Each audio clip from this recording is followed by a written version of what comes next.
లేదని BRS Congress BJP ఒకే ధోరణితో వ్యవహరిస్తున్నాయని MLC Teenmar Mallanna పేర్కొన్నారు.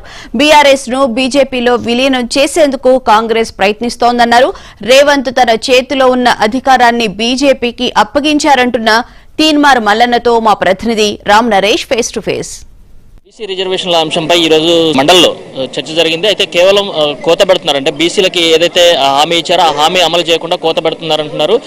ఎమ్మెల్సీ తీన్మార్ మల్లన్న మనతో పాటు ఉన్నారు. చెప్పండి, అంటే అంటే బీసీలకి రిజర్వేషన్ 42% అమలు చేస్తామని చెప్పి కాంగ్రెస్ ప్రభుత్వం చెప్పింది.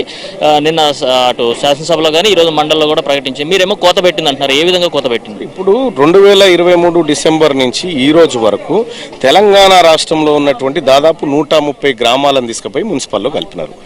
130 గ్రామాలను తీసుకుపోయి కలపడం అంటే అర్థమైంది. 130 సర్పంచ్ పదవులు రద్దు చేయడం, దాదాపు ఒక 1000 మంది వార్డు మెంబర్ల పదవులు రద్దు చేయడం, దాదాపు ఒక 80-90 మంది ఎంపీటీసీల పదవులు రద్దు చేయడం. అంటే ఈ సర్పంచ్ల్లో, వార్డు సభ్యుల్లో, ఎంపీటీసీలో బీసీలకు రిజర్వేషన్ ఉండేది. ఈ రిజర్వేషన్ లేకుండా పోయింది కదా. ఇప్పుడు కొత్తగా నువ్వు ఇస్తాన 42 గాక రాకపోగా ఉన్న రిజర్వేషన్ల మీద దెబ్బపడ్డది. ఇప్పుడు నేనేం చెప్తా ఉన్నంటే, ఇప్పుడు కాంగ్రెస్ పార్టీ ప్రభుత్వానికి వీళ్ళ ద్వారా మీ ద్వారా తెలియజేసేది ఏంటంటే, మీరు పార్టీ పరంగా రావడమే. ఇక మీ ముందు వేరే ఆప్షన్ లేదు.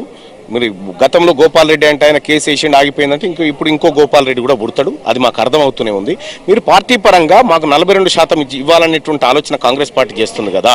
ఇదే మీరు కులగణంలో 15% అప్పర్ క్యాస్ట్ వాళ్ళు ఉన్నారన్నట్టు చెప్పారు. ఆ 15% మీరు తీసుకొని మిగతాయి మాకు ఇవ్వండి. అంటే ఇక్కడ బీసీలకు సంబంధించేసి 42% అమలు చేసేందుకు చిత్తశుద్ధి ఉన్న ఈరోజు గవర్నర్ దగ్గర కూడా అఖిలపక్షాన్ని తీసుకెళ్తున్నాం అని చెప్పేసి చెప్తున్నారు. అంటే ఇప్పుడు 42% ఇవ్వకపోతే ఎవరు బాధ్యత వహిస్తారు? దానికి ఒక పర్సన్ ఉండాలి కదా. ముఖ్యమంత్రి గారు బాధ్యత వహించండి. 42% రిజర్వేషన్ బీసీలకు లోకల్ బాడీ విద్యా ఉద్యోగాలలో ఇవ్వకపోతే నేను బాధ్యత వహిస్తూ రాజీనామా చేస్తా అని చెప్పి ముఖ్యమంత్రి గారిని చెప్పమనండి. అప్పుడు మేము నమ్ముతాం. కాళేశ్వరం సంబంధించి నిన్న శాసనసభలో సిబిఐ విచారణ ఆదేశిస్తున్నామని చెప్పి సీఎం చెప్పారు. దీన్ని ఏ విధంగా చూస్తున్నారు? అంటే ఇదే ముఖ్యమంత్రి గారు 2024 మే ఆర్ జూన్లో సిబిఐ మోడీ జేబు సంస్థ అని ప్రకటించిండు.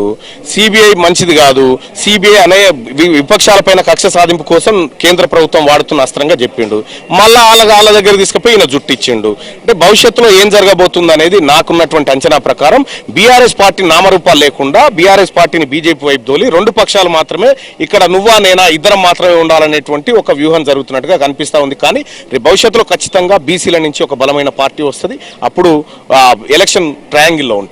సో ఇప్పుడు ఈయన చేతిలో ఉన్నటువంటి అస్త్రాన్ని అవతలి వాళ్ళకి ఇచ్చి ఇప్పుడు నరేంద్ర మోడీ గారు ఈయన పిలక పట్టుకొని, కేసీఆర్ పిలక పట్టుకొని ఈయన గుంజుకొని, ఆయన నీకు నచ్చినప్పుడల్లా గుంజుకో, ఆయన ఏది కొద్దిగా ఉల్టా చేసినప్పుడల్లా గుంజుకో, నువ్వు వాడుకో, కావాల్సినంత వాడుకో, నేనైతే పట్టిస్తున్నా అన్నటువంటి కార్యక్రమే తప్ప ఏమీ లేదు. దాంతో అయ్యేది లేదు, పోయేది. ఆల్రెడీ కాంప్రమైజ్డ్ పాలిటిక్స్ జరిగిపోయినాయి. అంటే యాక్షన్ తీసుకోరా అంటే కేసీఆర్ మీద కానీ హరీష్ రావు మీద కూడా కంపల్సరీ యాక్షన్ ఉంటుంది అని చెప్పేసి చెప్తున్నారు. ఇప్పుడు సిబిఐ కేంద్ర ప్రభుత్వ జేబు సంస్థ అన్నావు.